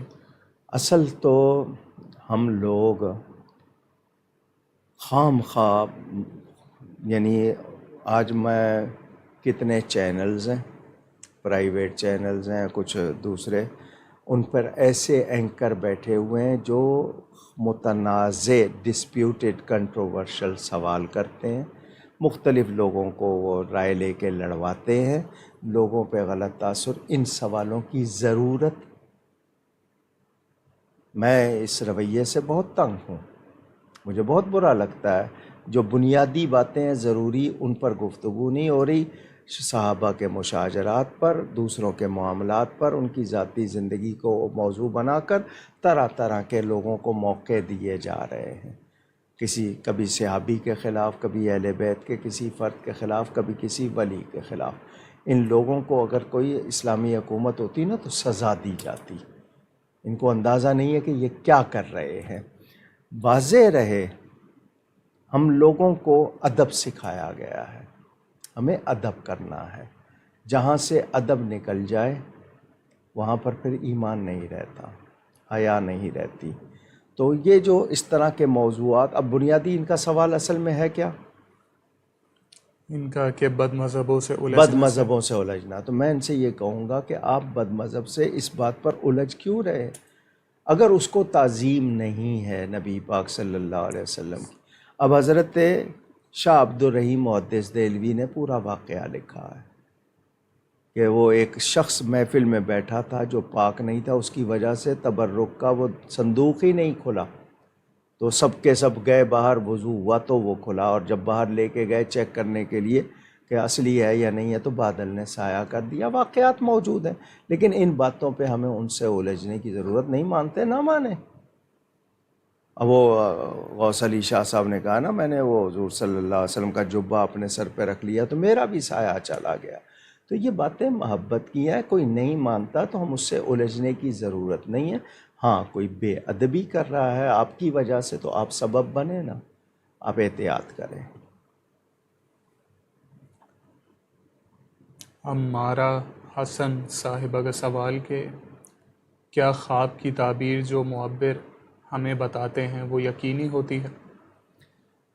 معبر جو ہے وہ کس قدر جانتا ہے، اس کے کتنا لیول، کیا اسٹیٹس ہے، ہر ایک کے نہیں۔ ہمیں کہا گیا خواب ہر کسی کو نہیں سنانا چاہیے۔ خواب ایسا ہے جیسے آپ نے دیکھا تو ابھی آپ نے سنایا نہیں تو وہ پرندہ ہے آپ کے ہاتھ پہ بیٹھا، آپ نے سنایا وہ اڑ گیا۔ کبھی کبھی سنانے سے وہ کچھ ہو بھی جاتا ہے۔ تو معبر کے لیے جو شرائط بیان ہوئی ہیں وہ اس پہ پورا اترتا ہے تو بات کرے، ورنہ اپنی سمجھ کے میری سمجھ میں یہ آیا ہے تو اس پر ضروری نہیں ہے کہ اس نے جو تعبیر دی ہے واقعی وہ صحیح دی ہے، لیکن اندازہ بھی قیاس بھی بتا دیتے ہیں۔ تو احتیاط کرنی ہے اس میں، لیکن یہ نہیں کہہ سکتے کہ 100% وہی بات ہے۔ ہاں اس درجے کا ہے جیسے امام ابن سیرین تھے یا علامہ نابلسی جنہوں نے تاطیر الانام اور تعبیر الرؤیا جیسی کتابیں لکھی ہیں، وہ ان کی شان تھی۔ اور اللہ تعالیٰ نے یہ حضرت یوسف علیہ السلام کو علم عطا فرمایا تھا، تعویل الاحادیث قرآن میں ہے۔ تو معبر اگر واقعی ہے اور وہ سمجھ کے اس نے بتایا ہے تو پھر آپ اس پر کر سکتے ہیں، لیکن اس کے لیے بھی شرائط بیان کی گئی ہیں، معبر ان سے آگاہ ہونا چاہیے۔ ریحان شیخ صاحب کا سوال کہ کیا آج کے دور میں حضور پاک صلی اللہ علیہ وسلم کے کسی امتی کے لیے یہ ممکن ہے کہ وہ فرشتوں کو اپنے سر کی آنکھوں سے دیکھ سکے؟ بالکل دیکھ سکتا ہے۔ آپ اپنے اندر سے کثافتیں دور کریں، اللہ آپ کے پردے ہٹا دے گا، آپ دیکھ سکتے ہیں۔ اگر اللہ چاہے تو آپ اپنے اندر وہ اہلیت پیدا کریں، آپ فرشتوں سے کلام بھی کر سکیں گے، مگر کب؟ جب وہ اہلیت ہو۔ اس بارے میں بھی فرشتے کتنے روپ بدل سکتے ہیں، کس کس شکل میں آ سکتے ہیں، یہ روایتیں، اس پر کتابیں بھی موجود ہیں، امام سیوطی کی، دیگر بزرگوں نے لکھی ہیں، تو وہ انسانی شکل میں بھی آپ کے سامنے آ سکتے ہیں۔ عبد الکریم عبید صاحب کا سوال کہ کیا کسی غیر عالم سے کوئی شرعی مسئلہ پوچھنا جائز ہے؟ اگر ایسا مسئلہ ہے کہ جس میں کوئی ایسا نقصان کا پہلو نہیں ہے اور وہ جو ہے وہ جس سے پوچھا ہے وہ پورا عالم تو نہیں مگر جانتا ہے، تب اس حد تک، لیکن ہر بات کے لیے یہ نہیں ہوگا۔ اور یہ حدیث میں آتا ہے کہ قرب قیامت میں علم اٹھا لیا جائے گا، علم اٹھانے سے مراد علماء اٹھ جائیں گے اور لوگ جاہلوں کو رہنما بنا لیں گے، دلو فادلو، وہ خود گمراہ ہوں گے، دوسروں کو گمراہ کریں گے۔ تو یہ بہت ذمہ داری کی بات ہے، مگر اب کچھ ٹی وی کے شوق میں، کچھ ویسے، کچھ لوگوں نے ٹیلی فون پر آن لائن رکھ لیا ہے، تو جو صحیح ہوں ان کو جاننا چاہیے کہ اگر وہ غلط بتائیں گے تو وبال ان پر ہوگا۔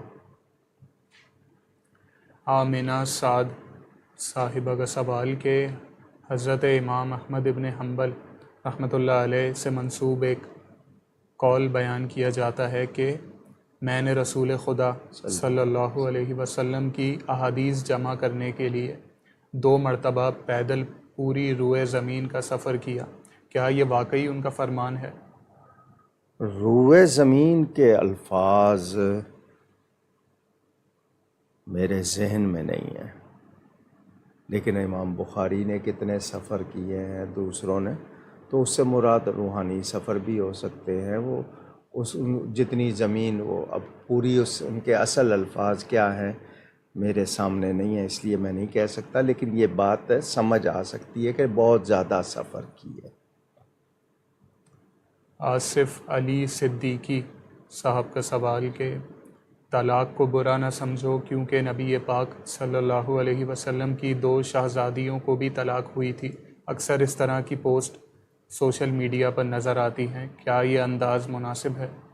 ان کے کہنے کا مطلب کیا ہے؟ جس شخص نے یہ کہا، جملہ تو لازمی بات ہے وہ آپ کے اعتراض ہو سکتا ہے، کہنے کا مطلب یہ ہے کہ اگر کسی کے گھر میں بیٹی یا بہن کو طلاق ہو گئی ہے تو اس کو طعنہ نہ دیں، ہاں اس کی غلطی ہے، وہ اصلاح کرے، لیکن یہ کہ اس وجہ سے اس مطلقہ کو، جس کو طلاق ہو گئی ہے، اس کو برا نہ کہیں، یہ مراد ہے۔ اور نبی پاک صلی اللہ علیہ وسلم کی بیٹیوں کے بارے میں جو انہوں نے کہا وہ کہاں ہے؟ وہ کیا مطلب ہے اس کا؟ ہاں اگر یہ کہنا ہے کہ حضور صلی اللہ علیہ وسلم کی 2 بیٹیوں کا نکاح پہلے چونکہ وہ طے ہوا تھا کسی سے، تو وہ مراد اگر لے رہے ہیں، لیکن یہ کہ شادی ان کی رخصتی نہیں ہوئی تھی، وہ گئی نہیں تھی، تو اگر یہاں تک احادیث میں ہے کہ کسی کی بچی واپس آ جائے گھر تو اس کے ساتھ اچھا سلوک کرنے پہ کتنا ثواب بیان ہوا ہے، لیکن ہمارے ہاں اب طلاق کا معاملہ دوسری چیز ہے، اس پہ وہ لوگوں کے اندر جو حیات تھی، جو باتیں تھیں، اب وہ نہیں رہیں۔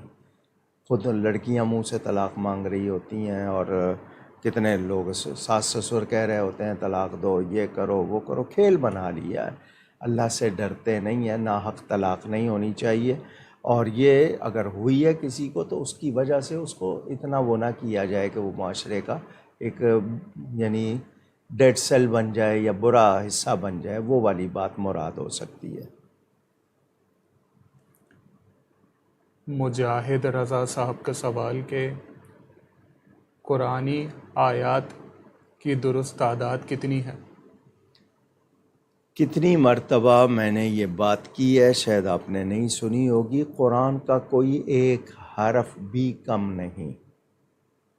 آیات کی تعداد میں جو فرق بتایا جاتا ہے، کچھ لوگ کہتے ہیں 6666، کچھ کہتے ہیں 6300 کچھ۔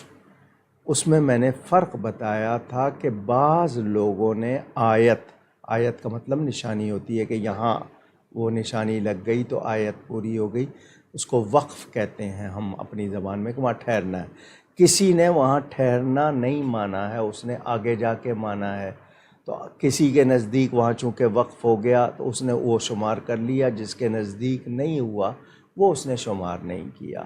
تو یہ وقف شمار کرنے کا فرق ہے۔ آیتیں قرآن کی پوری ہیں، کوئی ایک حرف کم زیادہ نہیں ہو سکتا، کیونکہ اس کی حفاظت کا ذمہ رب تعالیٰ نے لیا ہے۔ تو یہ جو تعداد کا اختلاف ہے نا، یہ وقف کی وجہ سے، مثلا میں آپ کو سمجھانے کے لیے کہہ دوں، اللہ الصمد، آگے نشان بنا ہوا ہے، وہ اب کہہ رہا میں نہیں مانتا اللہ الصمد لم یلد ولم یولد، یہاں جا کے مانوں، تو اس نے چونکہ وہ پہلا وقف بالفرض نہیں مانا، تو اس کا مطلب یہ ہے کہ وہ آیت اس نے الگ شمار نہیں کی، تو اس طرح فرق ہو جاتا ہے۔ تو یہ صرف وقف کی وجہ سے، ورنہ قرآن کے کسی حرف میں کوئی کمی بیشی نہیں ہے، حروف گنے ہوئے ہیں، وہ پورے کے پورے ہیں۔ تجمل انصاری صاحب کا سوال کہ احکام الہی کی حکمتیں کیا کسی کتاب میں بیان کی گئی ہیں؟ ہر تفسیر میں اس پر گفتگو ہوتی ہے۔ تفسیر کا مطلب بات کو کھول کر واضح کرنا، تو تفسیر کی اسی لیے جاتی ہے کھول کر، تو وہاں پر بہت سے لکھ دیتے ہیں، مگر ہم اس کے باوجود کہیں گے حقیقی طور پر اللہ ہی جانتا ہے، جتنا اللہ کی عطا سے جس کا سینہ اللہ نے کھول دیا وہ اس کا بیان کرتا ہے، اور یا پھر احادیث میں بتا دیا گیا ہے۔ تو یہ تفسیر کی کتابوں میں اگر کسی نے الگ لکھا ہے تو ہو سکتا ہے وہ بھی ہو۔ محمد وسیع احمد صاحب کا سوال کہ اولیاء اللہ کی تحریرات میں بعض اوقات ایسی باتیں بھی پڑھنے کو ملتی ہیں جو اکثر سمجھ میں نہیں آتی، کیا اسے کاتب کی غلطی مانا جائے گا یا تحریف؟ جی، اپنی سمجھ کا بھی آپ کبھی سمجھ لیں کہ میری سمجھ میں نہیں آیا تو میرا تخیل، میرا خیال، میری اپروچ وہاں تک نہیں ہے۔ اولیاء صوفیاء کے کلام آسانی سے سمجھ نہیں آتے جب تک اس راہ کی ہوا نہ لگی ہو۔ روحانیت کے آج کل چونکہ کاروباری لوگ زیادہ ہو گئے ہیں، روحانیت کے نام پر دکانیں، آستانے، خود اپنے القاب لکھنے لگ گئے ہیں، اپنی کرامتیں خود بیان کرنے لگ گئے ہیں بنا کے، تو اس کی وجہ سے دھوکہ ہو رہا ہے، ورنہ اصل اولیاء ان کے مفاہیم، بہت سی باتیں ہم نے نہیں سمجھ پاتے۔ ہم اپنے بزرگوں سے پوچھتے تھے تو وہی کہتے تھے کہ اللہ والے ہیں، صحیح عقیدہ ہے، بات درست ہے، لیکن ہر بات کو ہم شریعت کی میزان پر تولیں گے، شریعت سے ہٹ کر کچھ نہیں ہے، طریقت شریعت کی ہی اس میں سے نکلی ہے، الگ سے کوئی چیز نہیں ہے۔ اگر وہ شریعت کی میزان پر پوری نہیں تو وہ طریقت تو نہیں، وہ تو گمراہی ہے۔ تو ذہن میں رہے شطحیات، بعضوں نے کسی کیفیت میں کوئی لفظ کہہ دیا، وہ حکم نہیں بن جائے گا، تو شریعت کے مطابق ہوگا، جو کیونکہ شریعت کی پابندی سے ہی ولی بنتا ہے۔ شریعت کی پابندی نہ کرے تو ولی ہو ہی نہیں سکتا، شریعت و سنت سے مستثنا کوئی نہیں ہے۔ تو جو کئی باتیں نہیں سمجھ آتی ہیں تو ضروری نہیں، ہاں ہو سکتا ہے آپ کے پاس کوئی ایسی کتاب ہو اس میں کاتب کی غلطی ہو گئی ہو، کمپوزر کی غلطی ہو گئی ہو، اور یہ بھی ہو سکتا ہے کہ آپ کو پوری طرح سمجھ نہ آئی ہو، تو کسی کو دکھا لیجئے، وہ بتا دے گا۔ ندا فاطمہ صاحبہ کا سوال کہ کیا اگر شوہر بیوی کا موبائل چیک کرنے کے لیے اس سے مانگے تو کیا بیوی منع کر سکتی ہے؟ اس بارے میں آج کل کے حالات کے حوالے سے یہی کہوں گا کہ ایسا نہیں کرنا چاہیے، کیونکہ اس سے لازمی بات ہے وہ آپ کو کہہ دے گی، آپ اس کو کہہ دیں گے کہ اعتماد نہیں ہے، بھروسہ نہیں ہے۔ اب دونوں کے معاملے میں ہو سکتا ہے کوئی ایسی بات جو اس کو نہ لگے اور اس کو شبہ ہو جائے تو زندگی خراب ہوگی، ہونا نہیں چاہیے۔ لیکن ایسی نوبت بھی نہیں لانی چاہیے کہ وہ چیک کرنا چاہے یا بیوی چیک کرنا چاہے، یعنی ایسی نوبت بھی نہ لائی جائے۔ جو بات ایسی مترضع ہو جو درست نہیں ہے، لیکن میں یہی کہوں گا کہ چیک نہیں کرنا چاہیے۔ ہاں ایسی نوبت آ گئی، کوئی بات ہے اس کو یقینی طور پر کرنا ہے تو اس صورت میں وہ کر سکتا ہے، لیکن لازمی بات ہے وہ بگاڑ والا ہی معاملہ ہوگا، لیکن کوشش کریں۔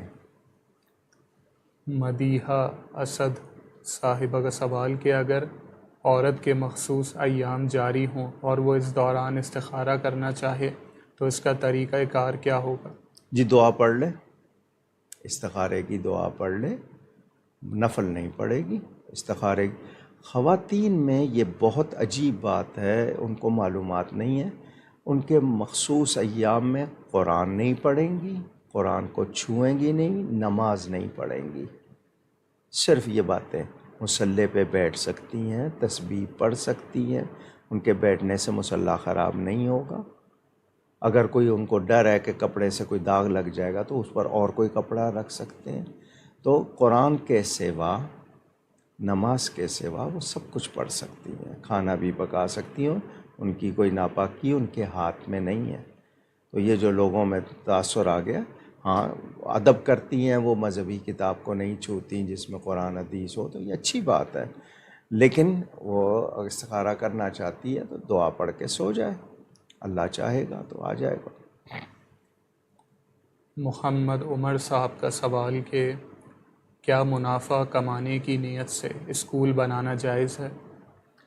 مقصد لوٹنا نہ ہو، ناجائز منافع خوری نہ ہو، اسکول کا مطلب اس میں صحیح تعلیم دے رہے ہیں آپ، ہاسپٹل بنا رہے ہیں، اسکول بنا رہے ہیں، لوگوں کو لوٹنا مراد نہ ہو، مناسب اخراجات کے حوالے سے۔ لیکن یہاں تو آج کل اس کو کہتے ہیں بہترین کاروبار، کیا کچھ لیتے ہیں، کتنی فیسیں لے رہے ہیں، معیار کیا رکھا ہوا ہے، فراہم کیا کر رہے ہیں، تو جو ضروری خرچ ہے اس کے حساب سے لیں، لیکن ناجائز لیں گے تو پھر وہ بھلے کوئی بھی کاروبار ہوگا، جہاں ناجائز لیں گے وہ ناجائز ہوگا۔ اور ایسا اسکول جس میں غلط تعلیم دی جا رہی ہے اس کے لیے میں نے نہیں کہا ہے، صحیح تعلیم کے لیے کہا ہے۔ جہاں بگاڑے جاتے ہیں لوگ، اس اسکولز کے سارے وبال آپ پر ہوں گے۔ زہیب حسان صاحب کا سوال کہ کیا کالے جادو اور شیطانی تسلط کی کوئی نشانیاں بیان کی گئی ہیں جس سے ہمیں یقین ہو جائے کہ آیا ہمارے ساتھ ایسا کوئی معاملہ ہے بھی یا نہیں؟ سفید جادو بھی ہوتا ہے، یہ بلیک میجک جو کہہ رہے ہیں، تو کیا سفید جادو بھی ہوتا ہے؟ جادو جادو ہے، حرام ہے، غلط ہے، نہیں کرنا چاہیے۔ باقی یہ کہ جادو کا علم برا نہیں ہے، کسی چیز کا علم برا نہیں ہوتا، تاکہ پتہ چل جائے کہ جی یہ اب جادوگروں کا علم تھا نا، وہ جانتے تھے جادو کیا، اور حضرت موسیٰ علیہ السلام نے جو معجزہ دکھایا تھا، چونکہ وہ جادو جانتے تھے انہوں نے فرق کر لیا۔ تو علم برا نہیں ہے، مگر اس کو سیکھ کر اس کو اپلائی کرنا وہ غلط ہو جائے گا۔ تو یاد رہے، کالا جادو ہو یا دوسرا، قرآن میں وہ موجود ہے نا، یعلمون الناس السحر، وہ جادو سکھاتے تھے، جہاں ذکر ہے ان کا، وہ جو فرشتے تھے ہاروت ماروت کا ذکر ہے وہاں پر موجود ہے، یہ قرآن میں وہ پورا۔ تو جادو کرنا کروانا دونوں حرام۔ بعض مرتبہ ایسے کلمات کہلوائے جاتے ہیں وہ کفر پہ لے جاتے ہیں، مثلا اسکل ہوتا ہے نا، انسانی چہرے کا جو اسکل خول ہوتا ہے، اس پہ باقاعدہ ہاتھ رکھوا کے وہ اس پہ کلمے کہلواتے ہیں، وہ کفر ہو جاتا ہے، آدمی ایمان سے چلا جاتا ہے۔ تو نشانیاں جو ہیں جو بھی غلط ہیں وہ بتائی بھی گئی ہیں کیا غلط۔ اب مثال کے طور پر عملیات کرنے والے، وہ پتلے جلانا، طرح طرح سے یہ کرنا، یہ سب غلط کام ہے۔ ہاں جو جائز طریقہ ہے، آپ کسی کو اللہ کا کلام پڑھنے کو دیں یا لکھ کے دیں، تعویذ جس حد تک جائز ہے اس حد تک، لیکن اس میں بھی یہ نہیں ہے کہ کلینک کھول لیں، آپ اس کا کاروبار کر لیں، اس کی اجرت بھی جائز ہے، لیکن کلینک نہیں کھولنی ہے، تعویذ فروش نہیں بننا ہے۔ تو لوگوں کی بھلائی کے لیے ان کو صحیح چیز دینا، جس کو آپ کے ہاں نوری کہہ لیتے ہیں لوگ، تو وہ اس حد تک۔ لیکن یہ کہ عملیات کا جو کاروبار ہو رہا ہے، جتنے لوگوں نے بورڈ لگائے ہوئے آئیں مراد پائیں، تو تم اپنی پہلے مراد پوری کر لو بھائی۔ تو یہ غلط بہت کچھ ہو رہا ہے، لیکن اس کے علماء نے اس کے بہت کچھ آپ کو تفصیلات فراہم کی ہیں۔ عبد الکریم صدیقی صاحب کا سوال کہ اگر بیوی نے حمل ٹھہرنے کی اطلاع دیے بغیر شوہر کو حمل ساکت کروا لیا اور شوہر کو بعد میں کہیں اور سے پتہ چلا، تو کیا وہ اس بنیاد پر اسے طلاق دے سکتا ہے؟ کیا یہ بلا عذر شرعی طلاق دینے کے زمرے میں تو نہیں آئے گا؟ اس سے غلطی ہوئی ہے، اس کو احساس دلائے، وہ توبہ کرے، اس کیا وجہ ہوئی اس سے معلوم کرے کہ تم نے آخر کیا تو ایسا کیوں کیا، بتا دیتی ہیں۔ لیکن اس بنیاد پر طلاق دینا تب ہوگا کہ اس نے ناجائز کیا، تو اس نے زبردستی، یا یہ ہے کہ وہ کوئی وجہ نہیں تھی مگر اس نے کر لیا اور اس کو دھوکہ دیا۔ تو بھی آپ کتنے باتیں کر لیتے ہیں، بیوی کے علم میں نہیں ہوتی ہیں، اس پر تو آپ نہیں اس کو کہتے کہ جی بیوی مجھے چھوڑ کے چلی جائے، آپ چاہتے ہیں کہ آپ کی غلطی معاف ہو جائے، اس کی غلطی پکڑی جائے، تو یہ نہیں، اسے توبہ کروائیں، اس کو کہیں توبہ کرے، یہ بنیاد بنا کر۔ ہاں اس نے اگر واقعی دھوکہ دیا ہے اور وہ اس طرح کرتی ہے تو اس کو تنبیہ کریں، بستر الگ کریں، اس کو کوئی وارننگ دیں، وہ پھر بھی نہیں سنبھلتی ہے تو پھر آپ اس کو کر سکتے ہیں، لیکن اس پر جب توبہ کا دروازہ بند نہیں ہے تو میں کیوں کہوں؟ اللہ تعالیٰ معاف کرے، اس کو بھی ہدایت دے، اس کو ایسا نہیں کرنا چاہیے۔ حمزہ معین صاحب کا سوال کہ کیا والدین اپنے بالغ بچوں کے کمروں میں بغیر دستک دیے داخل ہو سکتے ہیں؟ درست نہیں ہے، ہمیں قرآن نے تعلیم دی ہے کہ ہم گھر میں بھی آئیں تو آواز لگا کے آئیں۔ عورتیں ہیں گھر میں آزاد نہیں ہوں گی تو کہاں ہوں گی؟ کپڑا صحیح ڈھکا ہوا ہے یا نہیں، بیٹھی کس حال میں ہے؟ ہمیں تو کہا گیا کہ اونچی آواز سے سلام کریں تو ان کو پتہ بھی لگ جائے گا۔ تو اس طرح ہونا نہیں چاہیے، خاص طور پر لڑکی کے لیے۔ لیکن اگر کوئی ایسی بات ان کو شبہ ہو گیا ہے یا کوئی بات یقینی طور پر لگ رہا ہے کچھ، تو وہ اور بات ہے، ورنہ کرنا نہیں چاہیے۔ کوئی ہلکی سی آواز کر دیں تاکہ وہ سنبھل جائیں۔ یہ آج کا آخری سوال، انشاءاللہ جو سوالات رہ جائیں گے وہ اگلی نشست میں ابتدا میں لے لیے جائیں گے۔ آپ لوگ اپنے سوالات اسی لائیو اسٹریم کے کامنٹ سیکشن میں لکھ سکتے ہیں۔ دونوں لائیو اسٹریمز کے کامنٹ سیکشن آپ کے پاس موجود ہیں، اکاڑوی فورم پر جو جاری ہے اس کا بھی، اور اکاڑوی ڈیجیٹل میڈیا پر جو جاری ہے اس کا بھی۔ اس کے علاوہ دونوں پیجز کے ان باکس آپ کے پاس موجود ہیں، ساتھ ہی واٹس ایپ میسنجر کی سہولت آپ کے پاس موجود ہے۔ آپ ان تمام ذرائع سے اگلی نشست سے پہلے اور اس دوران بھی سوالات ہم تک پہنچا سکتے ہیں۔ آج کا آخری سوال مصدق رضا صاحب کا، اگر نکاح کے کچھ عرصے بعد شوہر اسلام کی بنیادی باتوں کا انکار کرنا شروع کر دے تو کیا اس سے نکاح پر کوئی فرق آئے گا، کیونکہ نکاح سے پہلے اور نکاح کے وقت وہ بالکل ٹھیک تھا؟ اسلام کی ہر ضروری قطعی بات کو ماننے والا مسلمان کسی ایک ضروری قطعی بات کا، اصولی بات کا انکار کرے گا، مسلمان نہیں رہے گا، نکاح خود بخود ٹوٹ جائے گا۔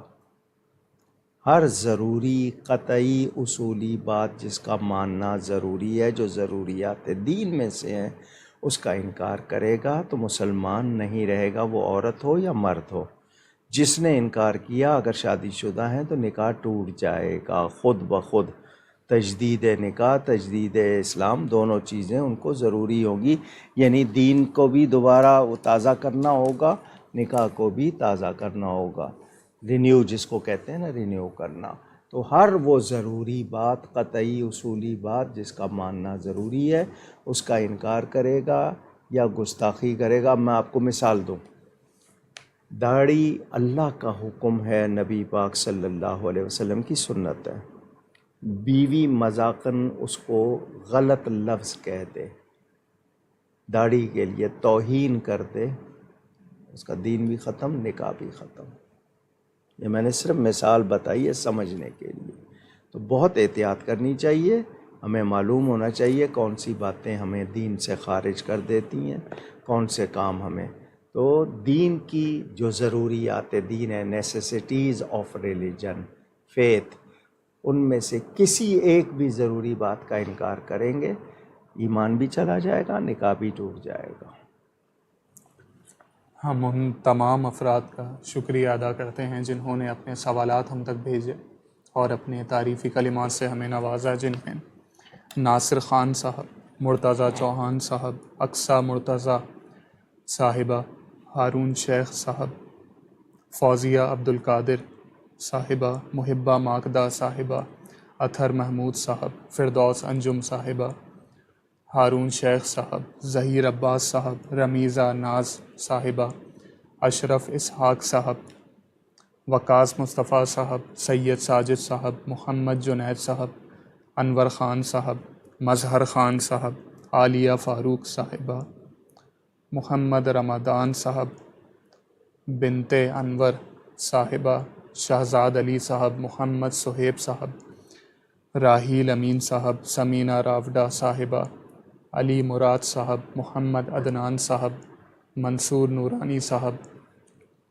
عائشہ نور صاحبہ، ام مصطفیٰ صاحبہ، طاہا صدیقی صاحب، مظفر صابر صاحب، شازیہ علی صاحبہ، منظور احمد صاحب، فروہ انصاری صاحبہ، حافظ منیب صاحب، فاروق رشید صاحب، اسرار علی صاحب، محمد ایوب صاحب، فاروق احمد صاحب، ثنا سعید صاحبہ، حذیفہ شیخ صاحب، اکبر حسین صاحب، جنید آفریدی صاحب، وقار مسعود صاحب، علینا طارق صاحبہ، تنزیلہ فاروقی صاحبہ، ذیشان قریشی صاحب، محمد شفیع صاحب، اشر چودھری صاحب، حذیفہ شیخ صاحب، عمارہ حسن صاحبہ، ریحان شیخ صاحب، عبد الکریم عبید صاحب، مہنور نظامی صاحبہ، آمنہ سعد صاحبہ، آصف علی صدیقی صاحب، مجاہد رضا صاحب، تجمل انصاری صاحب، عارفہ عارف صاحبہ، وسیع احمد صاحب، ندا فاطمہ صاحبہ، مدیحہ اسد صاحبہ، مرزا منظور بیگ صاحب، محمد عمر صاحب، محمد افضل صاحب، زہیب حسان صاحب، عبد الکریم صدیقی صاحب، عمران صاحب، حمزہ معین صاحب، عزیر عالم خان صاحب اور مصدق رضا صاحب، اور جن جن کے نام شامل نہ ہو سکے ہم ان سے معذرت چاہتے ہیں۔ آپ ہمارے لیے دعا کیجیے گا، ہم آپ کے لیے دعا گو رہیں گے انشاءاللہ۔ گفتگو کے آغاز میں، پروگرام کے شروع میں نے مستونگ بلوچستان میں عید میلاد النبی صلی اللہ علیہ وسلم کے موقع پر دھماکے کے حوالے سے گفتگو کی۔ میں ایک بار پھر تمام ذمہ دار، اقتدار میں جو مسند پر براجمان ہیں وہ بھی، اور تمام ذمہ دار جتنی ایجنسیاں، ادارے، ان سے یہ کہوں گا کہ نظام عدل کو اپنائیں۔ جس معاشرے میں عدل نہیں ہوگا، کبھی بہتری کا خواب پورا نہیں ہوگا، وہاں امن نہیں رہ سکتا۔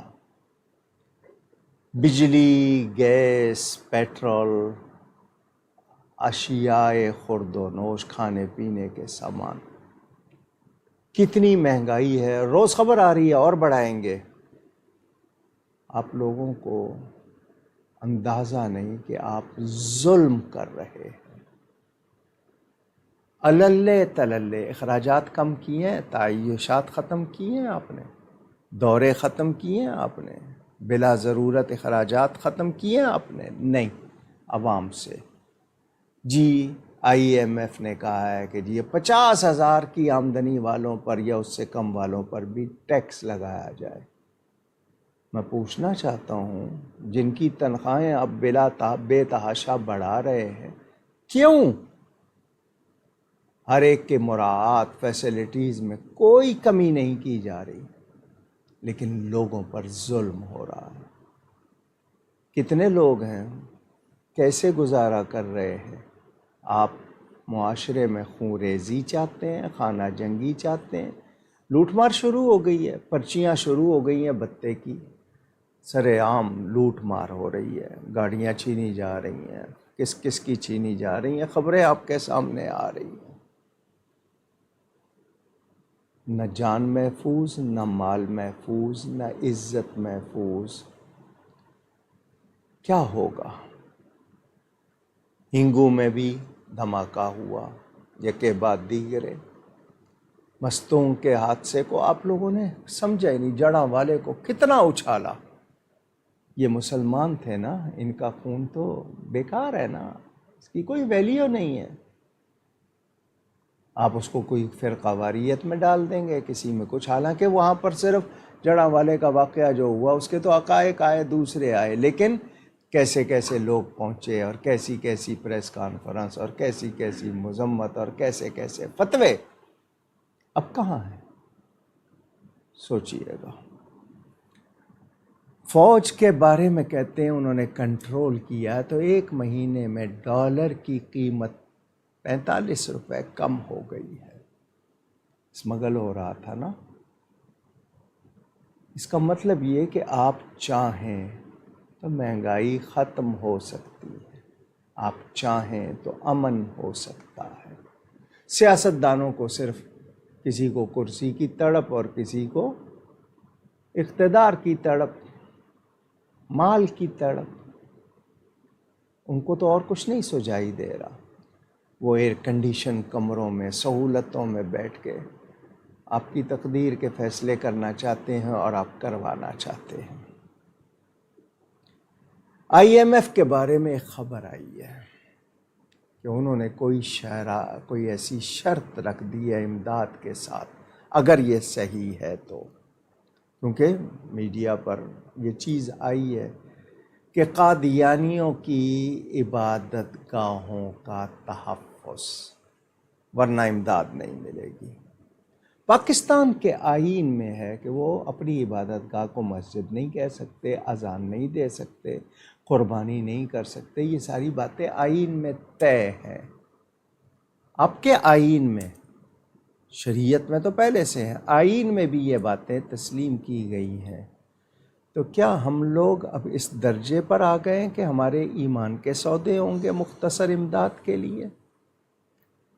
اب ہمارے ایمان سے کھیلا جائے گا اور ہمارے حکمران کیا مانیں گے؟ اسرائیل کو تسلیم کرنے کی باتیں، مقبوضہ کشمیر کا تو پہلے ہی سودا کوئی کہتے ہیں ہو چکا ہے، کر دیا گیا ہے۔ اگر ایسا کریں گے تو آپ کو یاد رکھنا ہے، آپ کو کوئی عزت نہیں ملے گی۔ نبی پاک صلی اللہ علیہ وسلم صحابہ اہل بیت کے لیے ہلکے سے لفظ بھی کوئی غلط کہہ دینا ذلت ہوتی ہے، پہلوں کی بھی ہوئی، ابھی بھی ہو رہی ہے۔ گستاخیاں حیدرآباد میں سیدنا فاروق اعظم رضی اللہ تعالیٰ عنہ کی شدید گستاخی کی گئی ہے، کیا نوٹس لیا ہے؟